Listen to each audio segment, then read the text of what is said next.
Right. What we have to watch out for are the sugar spikes. And what might cause those sugar spikes? It's the man-made processed sugars, the candies, the sweets. But we also have to watch out for sugar's effect on the immune system. Sugar really impairs the immune system. In fact, in the 1970s, there was a scientist named John Ellie. And John actually, what he did, Dr. Ellie, he actually looked in detail at what happens, how do white blood cells run? What's different about white blood cells than normal cells? And what he found was that white blood cells actually need 20 times more vitamin C than normal cells. Now, he also looked at what's the pathway for white blood cells to get the vitamin C that they need, because we know vitamin C is an antioxidant, protects the white blood cells from oxidative stress. And of course, most of your listeners, most people should know white blood cells are kind of like your military, right? So they're going out and they're fighting wars every single day, and so they need a lot of protection. So how does the vitamin C actually get into the white blood cell? That's the question. And what he found was that it goes through the same pathway that sugar or glucose gets into the cell, through insulin. And so what that means is when blood sugar elevates, our body naturally produces this hormone called insulin. Insulin takes the sugar, puts it into the cell where it belongs. And so what we know is that cells, including white blood cells, they have a greater affinity for glucose. The insulin receptor itself has a greater affinity for glucose than it does vitamin C. And so what that actually means is that when blood sugar is elevated, we are unable to get the vitamin C into the cell. And so there's something that Dr. Ellie came up with. It was called the phagocytic index. And it was really just this measurement of how good a white blood cell is at destroying either abnormal cells like cancer or bacteria, virus, something along those lines. How many bad guys can it kill? Yeah, exactly. That's exactly what he was looking at. And so here's what he found was that a blood sugar of 120 actually reduces your phagocytic index by 75%. And so we look at a blood sugar of 120. We know that if you have a fasting blood sugar of 120, you're considered basically pre-diabetic. Okay, 125, 126 is diabetic. So most people are like, well, I don't have a fasting blood sugar of that. However, most people in society, let's say you eat cereal in the morning, you're just eating that bowl of cereal in the morning for the next 3 to 4 hours, you're going to have a blood sugar above 120. Most people are. Just from cereal? Just from cereal, right? Not even sugared cereal, just because of the grains? Exactly. Just eating Cheerios, right? Having a glass of orange juice, right, with that. Your blood sugar is going to be pumped up. And what's happening there is you're actually reducing your white blood cells' ability to break down cancer cells. Then if you go in at lunch, you have a sandwich, right? You have these high-carb meals all throughout the day. You're actually reducing your phagocytic index. Most people are spending 16 hours a day with reduced immune function. So as we just heard from Dr. Jockers, sugar actually burdens and impairs the immune system. It fuels cancer cells. But that's not the only reason to stay away from processed man-made sugars like candies and sweets. Another reason that we need to stay away from it is that it's been recently shown through studies that have been published in peer-reviewed journals that sugar actually creates cancer cells. This is called oncogenesis.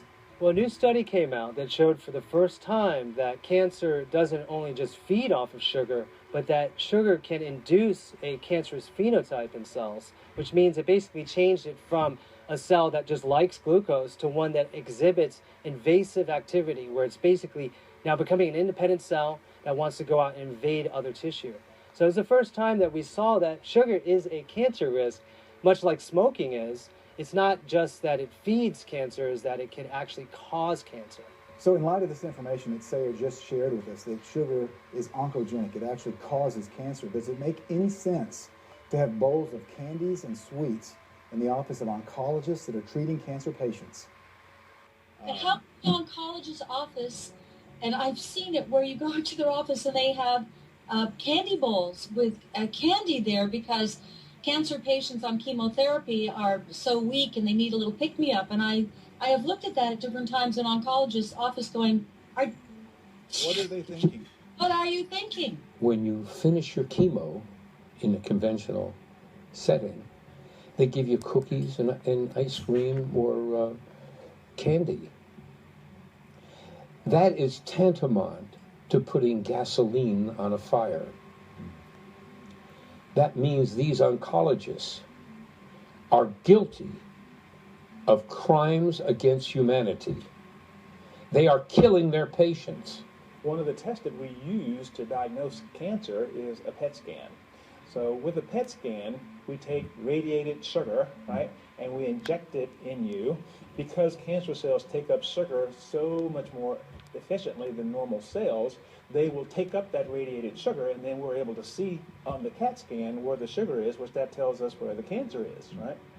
So yeah, so we're very aware of the dependence on cancer cells for prodigious amounts of sugar. And that's why cancer patients die of starvation, is because the cancer cells will suck up all the sugar from normal cells. This is a cell. We're just going to pretend these are both cells. Okay. The little pins that I've stuck in, and I have 10 pins in this ball, these represent insulin receptors. And we know that when we eat even a piece of whole wheat bread, that has as much glycemic rise as a little Snickers bar. Yep. But we don't think about the bread as being sugar.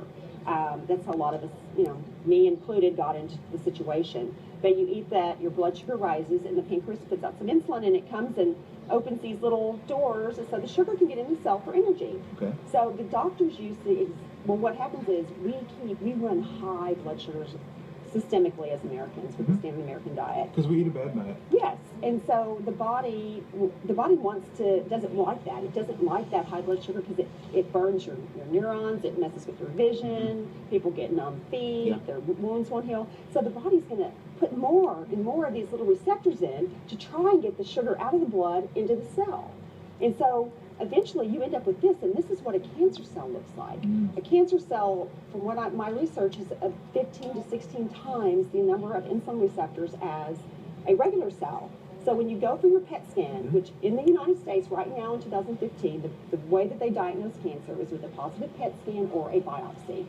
And it takes years for the tumor to get to be at least half a centimeter so it will show up. So you go in for the test, they start an IV, and they inject you with radioactive glucose. It goes around the body. You wait for about an hour in a little room by yourself because nobody else wants to be around you because you're radioactive. And the radioactive glucose, the glucose will go to these insulin receptors and it goes in the cell. And so then when they take your picture, these cells light up. Shows up. So you have to wait long enough for enough of these cells to grow, to absorb enough of that radioactive glucose to light up on the screen. I know you're kind of sad right now. Don't want to give up the sugar because you have a sweet tooth, and I do too. So does my wife Charlene. I think everybody that's watching probably has a bit of a sweet tooth. The good news is you don't have to give up sugar. You don't have to give up good tasting food to be able to live a healthy lifestyle. You do have to give up man-made processed sugars if you're going to be healthy. But nature produces all kinds of natural sugars that are really good for us. The reason they're good for us is because they contain the whole spectrum of nutrients. They contain the fiber. And so when we eat nature's candies, when we eat these fruits, especially the fruits and the vegetables that nature produces, we're going to be able to satisfy that sweet tooth while we're at the same time keeping our bodies healthy through nature's pharmacy.